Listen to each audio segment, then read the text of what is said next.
Tamil matrimony இலவச door step service மற்றும் WhatsApp மூலம் வரன்களின் தகவல்கள் வழங்குறாங்க. உடனே கால் பண்ணுங்க. ஒரு பக்கம் இரண்டாவது முறையாக உள்துறை அமைச்சர் அமித்ஷா தமிழ்நாட்டுக்கு வருகை புரிந்த அதே நேரத்துல இன்னொரு பக்கம் இரண்டாவது நாளாக டாஸ்மாக் அலுவலகத்துல அதிரடி ரெய்டியை நடத்திட்டு இருந்தது இடி, அமலாக்கத்துறை. புரிஞ்சிருப்பீங்க, டார்கெட் அமைச்சர் செந்தில் பாலாஜி. ஏன்னா அவருக்கு நெருக்கமானவர்களுடைய இடத்திலும் அதிரடி ரெய்டும் நடந்திருக்குங்க. எதற்காக இந்த ரெய்டு? இதற்கு பின்னாடி ஓடிக்கொண்டிருக்கிற அரசியல் ஏதாவது இருக்கா? ஏன்னா அமித்ஷா அவருடைய ஹிட் லிஸ்ட்ல 5 முக்கியமான அமைச்சர்கள் இருக்காங்க அப்படின்லாம் தகவல்கள் வருது. ஆக்ஷன் வேணா இன்னைக்கா இருக்கலாங்க. அதற்கான ஸ்கெட்சு அப்பவே பிப்ரவரி 26ஆம் தேதியே போட்டாச்சு. போக போக பாருங்க, இன்னும் பல்வேறு அதிரடிகள் இருக்கு அப்படின்னு ஒரு கமா போட்டு ஒரு ட்விஸ்ட் வச்சு பேசுறாங்க பாஜகவினர். உண்மையிலேயே அதிரடிகள் உண்டா? இதை எப்படி திமுக ஃபேஸ் பண்ண போறாங்க? நிறைய பரபரப்பான சமாச்சாரங்கள் இருக்குங்க. அந்த ஆர்வத்துல தான் அந்த ஓப்பனிங்க மறந்தாச்சு.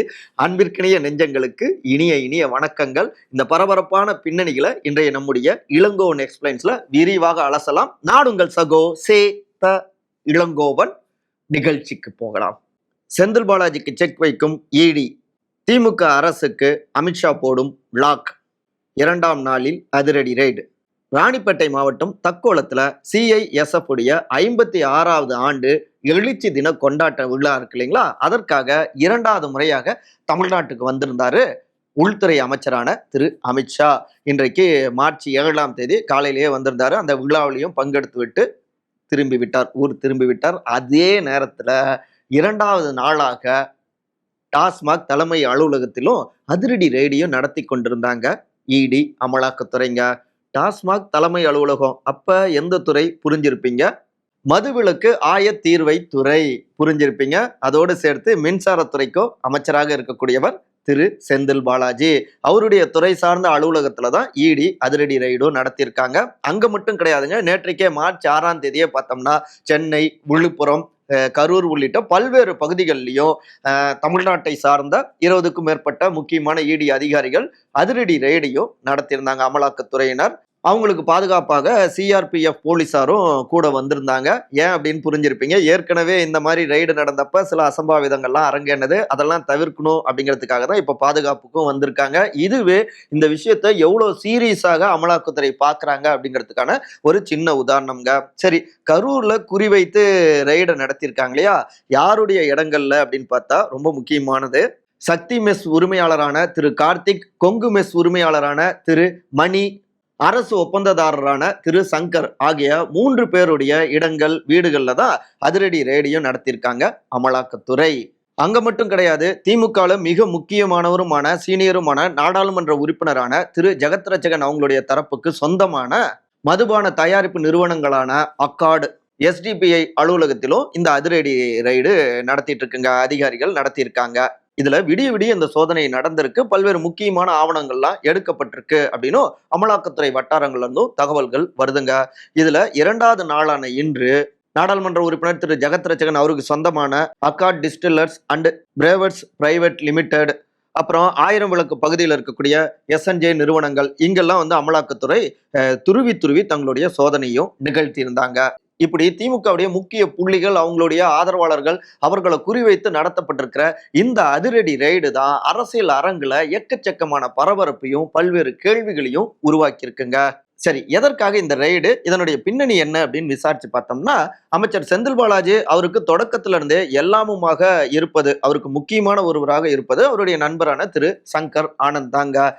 செந்தில் பாலாஜி சிறையில இருந்த பொழுதும், சிறையில இருந்து வெளியில வந்த உடனே கரூர் மாவட்டத்தோடு கோவை மாவட்டத்தையும் பார்த்துக்கிட்டாங்களே, அந்த கணக்கு வழக்குகள் எல்லாவற்றையுமே சங்கர் ஆனந்த் தான் கவனிச்சுக்கிட்டாரு.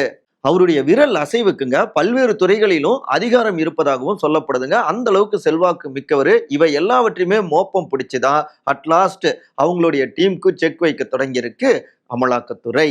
அப்புறம் கரூர் அரவிந்த் டெக்ஸ்டைல்ஸ் பின்புறம் இருக்கக்கூடிய அலுவலகம், மாயனூர் கெஸ்ட் ஹவுஸ், சாலப்பட்டியில 2 அடுக்கு கட்டடத்துல நடந்த அனைத்து விதமான பரிவர்த்தனைகள் உள்ளிட்ட எல்லாவற்றையும் குறித்தும் நோண்டி இருக்கு அமலாக்கத்துறைங்க.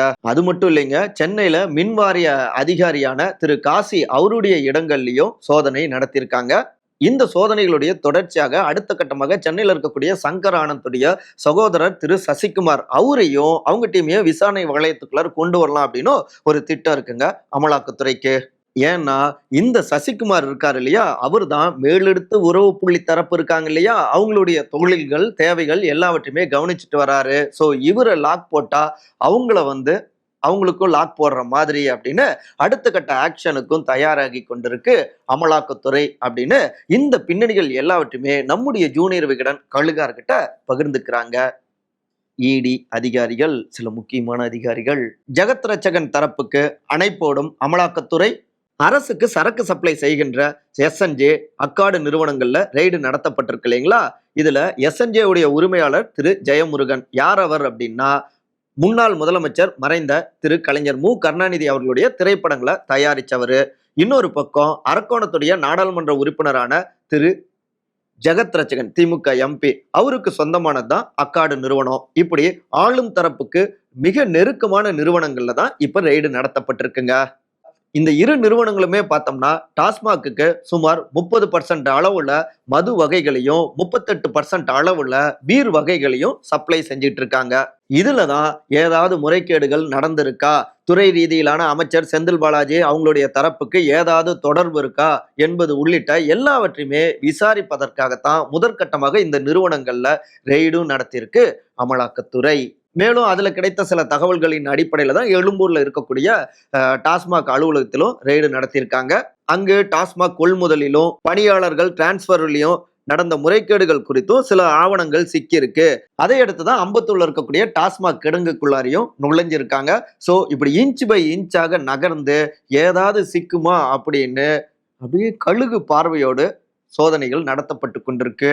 பெரிய லெவல்ல லாக் போடுவதற்கான ஒரு திட்டம் தான் இது அப்படின்னும் தகவல்கள் தீயா வளம் வருதுங்க. டெல்லி ஹிட் லிஸ்டில் ஃபர்ஸ்ட் செந்தில் பாலாஜி, நெக்ஸ்ட் அமித்ஷா கையில் 5 அமைச்சர்களின் ஃபைல்ஸ். ஏற்கனவே 2023-24 ஆண்டுல அமைச்சர் திரு செந்தில் பாலாஜி தொடர்பான சட்டவிரோத பண பரிமாற்ற அந்த வழக்குல ஐடி இடி சோதனை நடத்திய அதே இடங்கள்ல தான் தற்போது மீண்டும் சோதனை ரெய்டு நடத்தப்பட்டிருக்கு. அதுவே இது எவ்வளவு முக்கியத்துவம் வாய்ந்ததாக அவங்க பாக்குறாங்க அப்படிங்கிறதுக்கான உதாரணம்ங்க. அப்ப இருந்து நூல் பிடிச்ச மாதிரி இன்ச் பை இன்ச்சாக நெருங்கி கொண்டிருக்காங்க. இதுல முக்கியமா அமைச்சர் செந்தில் பாலாஜி அவருடைய பிணை ஜாமீனை ரத்து செய்யணும் அப்படின்னு தொடரப்பட்ட அந்த முக்கியமான வழக்குல சாட்சியங்கள் விசாரணைக்கு வராதது குறித்த அந்த முக்கியமான ஆதாரங்களை உச்ச நீதிமன்றத்திலும் சமர்ப்பித்திருக்கு அமலாக்கத்துறைங்க. இதை விசாரித்த மதிப்புமிகு நீதிபதிகள் தான் செந்தில் பாலாஜியுடைய அந்த பதவி குறித்து தங்களுடைய ஆட்சேபனையை தெரிவிச்சிருந்தாங்க. இந்த நிலையில தான் மார்ச் 4ஆம் தேதி ஒத்திவைக்கப்பட்ட இந்த வழக்குடைய விசாரணை ஏனோ நடைபெறலைங்க. சோ அந்த வழக்கிலும் கூடுதல் ஆதாரங்களை சேர்க்கணும் என்பதற்காகவும் செந்தில் பாலாஜி அவருக்கு நெருக்கமான இடங்கள்லயும் கரூர்லயும் இந்த ரெய்டு நடத்தப்பட்டிருக்கு அப்படின்னு இந்த கூடுதல் பின்னணி தகவல்களையும் பகிர்ந்துக்கிறாங்க அமலாக்கத்துறையில் இருக்கக்கூடிய முக்கியமான அதிகாரிகள். ஏற்கனவே எப்படி மணல் குவாரிகள் விவகாரத்துல பல லட்சம் லோடு மணல் விற்பனை கணக்கில் வராமலேயே நடந்திருக்கு அப்படின்னு குற்றச்சாட்டுகளை முன் வச்சிருந்தது இல்லையா அமலாக்கத்துறை. இதனால மட்டுமே மத்திய அரசாங்கத்துக்கு பல்லாயிரம் கோடி ரூபாய் அளவிலான ஜிஎஸ்டி வரி வருவாய் இழப்பு ஏற்பட்டிருக்கு அப்படின்னு அப்பவே இடி வட்டாரங்கள்லாம் பேசப்பட்டதுங்க. இதே அடிப்படையிலையும் கூட தற்போது இந்த மதுபான விற்பனை சம்பந்தமாகவும் இடி நுழைஞ்சிருக்குங்க இந்த விவகாரத்துக்குள்ளார. அதாவதுங்க டாஸ்மாக்ல கொள்முதல் செய்யப்படுகின்ற அந்த மது வகைகள்ல 1/3 பங்கு கணக்கிலேயே வரதில்ல. இதனால மத்திய அரசாங்கத்துக்கு ஜிஎஸ்டி வரி இழப்பும் ஏற்பட்டிருக்கு, வருவாய் இழப்பும் ஏற்பட்டிருக்கு அப்படின்னு அந்த அடிப்படையிலையும் அமலாக்கத்துறை இந்த சோதனைகளையும் நிகழ்த்துறாங்க. இதுல இருந்து ஒண்ணு புரிஞ்சுக்கலாம், கடுகளவு ஓட்டை வழியாக கூட யாரும் தப்பிச்சிடக்கூடாது, எல்லோருக்கும் அணை கட்டணும், லாக் போடணும் அப்படிங்கிறது தான் இடியோடைய ஒரே டார்கெட்டா இருக்கு அப்படிங்கிறத புரிஞ்சுக்கலாம். இந்த ஆக்ஷன் காட்சிகள் வேணா இப்ப மார்ச் 6, 7ஆம் தேதி தொடங்கி இருக்கலாம். ஆனா இதற்கெல்லாமே விதை போட்டது பிப்ரவரி 26ஆம் தேதியே போடப்பட்டாச்சு. முன்னிருந்தே போட்டாங்க. அன்னைக்கு ஓப்பனாகவே அதை வெளிப்படுத்தியிருந்தாரு உள்துறை அமைச்சரான திரு அமித்ஷா. அங்க போட்ட விதை தான், ஸ்கெட்சு தான் இன்னைக்கு ஆக்ஷன் காட்சியாக மாறி இருக்கு அப்படிங்கிறாங்க இந்த உள் விவகாரத்தை நன்கறிஞ்ச துறை ரீதியானவர்களும் கமலாலயத்தில் இருக்கக்கூடிய சீனியர்களும். அப்ப கோவையில பாஜகவுடைய அலுவலகங்களை திறந்து வைத்து பேசிய உள்துறை அமைச்சர், தமிழ்நாட்டுல சட்டவிரோதமான மதுபான தொடர்பாக வரக்கூடிய அந்த புகார்கள் நிறைய இருக்கு, அது சம்பந்தமாக நடவடிக்கை எடுப்பதற்கு பதில், அதை தயாரிக்கிறவங்க மீது நடவடிக்கை எடுக்கிறதுக்கு பதில் போராடுறவங்க மீது நடவடிக்கை எடுக்கிறாங்க, போராடும் மாணவர்கள் கொல்லப்படுறாங்க அப்படின்னு இந்த சட்டவிரோதமான மது வியாபாரம் இருக்கு இல்லைங்களா, இது சம்பந்தமாக தன்னுடைய உரையில குறிப்பிட்டு பேசியிருந்தாருங்க.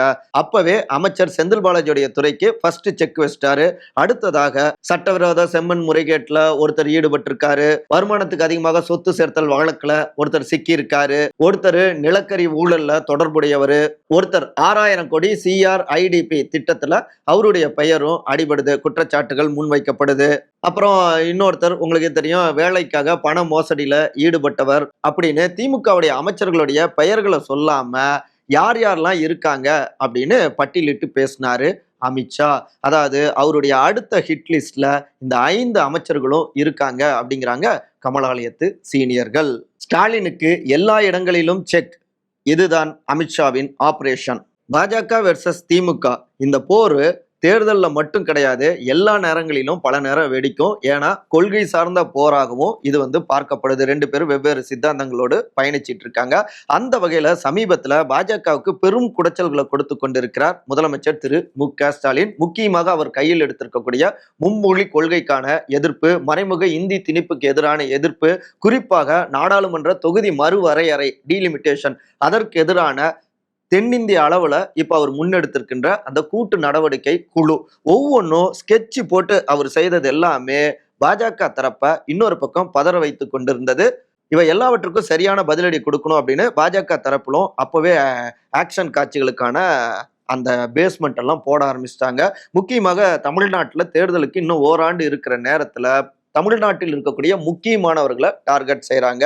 அந்த வகையில தான் ஏற்கனவே இருக்கக்கூடிய புகார்கள், வழக்குகள் அடிப்படையில அந்த ஃபைல்ஸ் எல்லாவற்றையும் தூசு தட்டுறாங்க. இப்படியான ரெய்டுகள் எல்லாமே அவர்களுடைய, அதாவது அமைச்சர்களுடைய ஆக்ஷன்களை குறைக்கும், தேர்தல் சார்ந்து வாக்கு சேகரிப்பு சார்ந்த அவங்களுடைய ஆக்ஷன்களை குறைக்கும், இந்த வழக்கு விவகாரத்திலேயே அவங்கள சுழல வைக்கும்.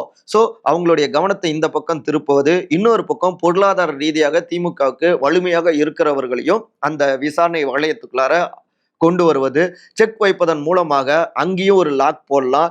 இவை எல்லாமே 2026 தேர்தல் நெருங்குறப்ப திமுகவுக்கு மிகப்பெரிய சிரமத்தை கொடுக்கும் அப்படின்னு தான் இந்த ஆக்ஷனை இப்ப தொடங்கியிருக்காங்க. இதற்கான ஸ்கெட்சை தான் February 26 உள்துறை அமைச்சரான திரு அமித்ஷா போட்டிருக்காரு. இது போக போக இன்னும் அதிகரிக்கும். ஹிட் லிஸ்ட்ல இருக்கக்கூடிய ஒவ்வொருத்தரும் விசாரணை வளையத்துக்குள்ளார வருவாங்க அப்படின்னு தங்களுடைய ஆக்ஷன் காட்சிகளை விவரிச்சு பேசுறாங்க கமலாலயத்தில் இருக்கக்கூடிய சீனியர்கள்.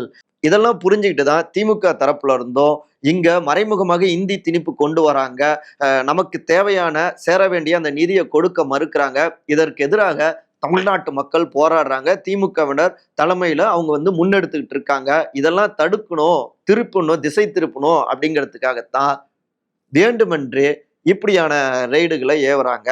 சட்ட ரீதியாகவே எல்லாவற்றையும் சந்தித்து வெற்றி பெறுவோம் அப்படின்னு திமுகவுடைய ஆதரவாளர்கள்லாம் தெரியப்படுத்திட்டு இருக்காங்க.